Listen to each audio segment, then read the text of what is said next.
So this sign here is a familiar sight to people who live in York or visit York, but they needn't actually necessarily visit the old Starre Inn itself because it's hidden down an alleyway. So many people pass under this sign without actually seeing the pub itself. Now, as you can see, if you look back up for me, it says York's oldest licensed inn. I see no reason not to believe it, considering this is listed pretty much anywhere you look. And it says up there, established in 1644. And that is mainly why I'm here, because of the fascinating history associated with this pub and what we call the English Civil War. So if we slip down this tiny little alleyway,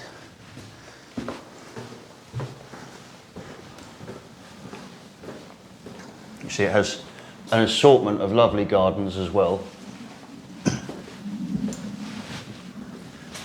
Immediately we see the crooked nature of the place, and you can tell it's a beautiful old building. So we're going to use this sign to make my life a little bit easier. So in 1552, Edward VI restricted the number of inns in York to 8. It's a bit of a cruel thing to do. Edward VI being the boy king, who was the son of Henry VIII, who would die young, and we would see that very short reign of Lady Jane Grey before Bloody Mary took the throne. But that's not why it's fascinating, but that's not why we're here. 1664, during the siege of York, the Roundheads used this inn as a billet house and morgue. So, during the so-called English Civil War, this building was used basically as a sort of hospital and to deal with the dead. So this would have been a really packed, I mean, it's packed in the day anyway, that's why we're here early. It is manic here in the day. But if you can imagine, this place would have had blood spewing all over it. It would have been a very gruesome scene indeed. The only scenes that would have been more gruesome than this, if any at the time, would have been on battleships, you know, where the doctor was having to deal with people that were lined up all down the decks, with having to cut off legs. It does say here, the innkeeper, William Foster, was a staunch royalist, so he wasn't happy about it, because York was a royalist region, which meant it took the side of Charles I and obviously his son to take over after him. So this is where the parliamentarians came when they were basically overtaking the royals. The royals did really well in the first part of the English Civil War, and eventually they failed, obviously. And we saw the beheading of Charles I eventually on Whitehall Road, what we now today call Whitehall Road in Westminster, outside the banqueting hall. And ever since then, Parliament has had a complete monopoly over politics, and the monarch has basically been a figurehead, dare I say a puppet if you like. There's been no actual autocratic rule from a monarch since then, because that's when we had what we call divine right to rule, which means the king actually had the right to say what he wanted because only God could dictate to him. That's long gone now.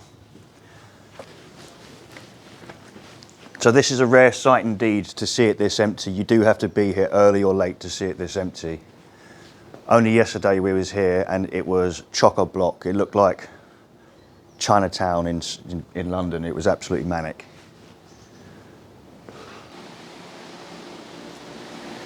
And this is a real treat, being able to see it empty like this. You can see it's beautiful. Spin all the way around for me, please.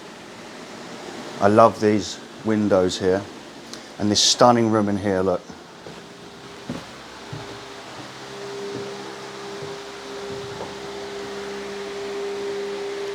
Beautiful fireplace.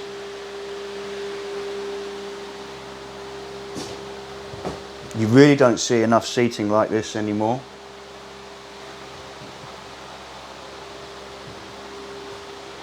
Antiques scattered all through the pub, and lovely paintings depicting its history.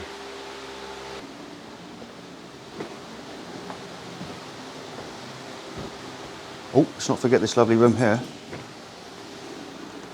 More lovely leather seating, lovely carpets. There are pictures of Tudors everywhere. I like that. Various monarchs, soldiers. And you can't beat a good bit of stained glass.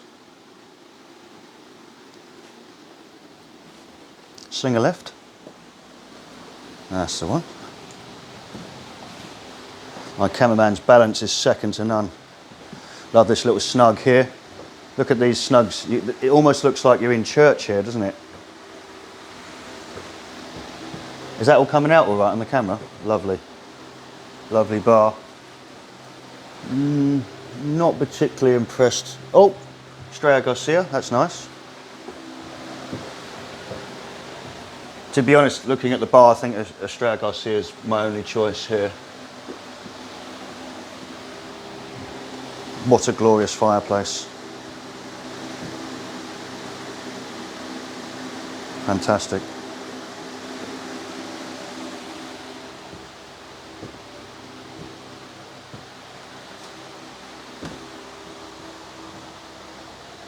Who knows? Maybe I'll own one of these one day. Who knows? Follow me. And here we have yet another lovely little garden. Beautiful brickwork. And this is a real treat that they've let us do this.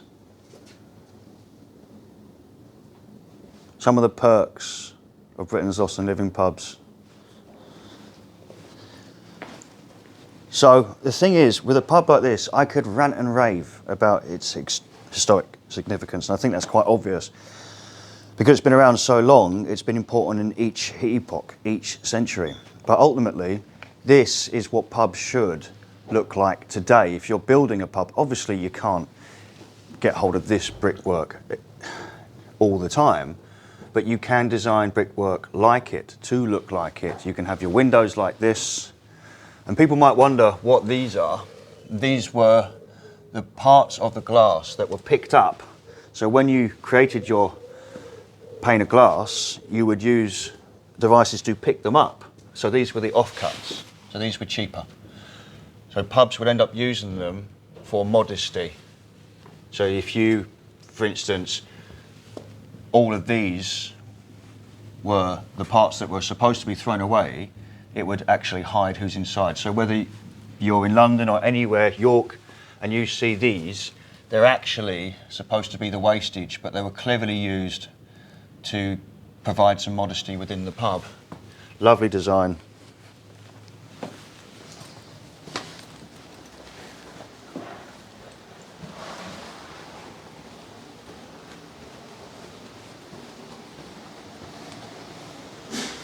This is actually for the staff, but they open it up when it gets too busy in here.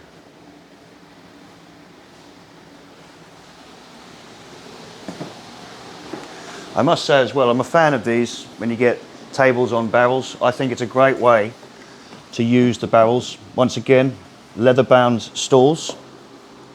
Fantastic, first class. Lovely wooden floor. It's a prime example of what a pub should look like, and if someone was to make a pub that had a few pound note, I'd like to think that they'd imitate something like this. As you can see, obviously I'm here before opening hours. Though we get some privileges, I doubt anyone's going to pour me a drink before time. It doesn't matter. What matters is seeing these places, because you never know what's around the corner. So sometimes it's worth going out your way just to see something with the naked eye, even if you don't have time to pop in, because who knows whether it's going to be there or not. For me, public houses like this are what made us who we are. And as I say often, they were the much needed excuses for us to be together as opposed to sitting alone. And that still stems to today. The price of alcohol, the rates on pubs, the rates on people just trying to live has made it so much harder to simply be together. And places like this show that togetherness ultimately is more important than the economic excuses we have today, because this has been running for centuries and our recent economic problems tend to come out of nowhere, and they tend to be somewhat ridiculous in comparison with the importance of togetherness and forming that bond among one another. So, from the Old Starre Inn in York, Thank you very much. We'll see you soon.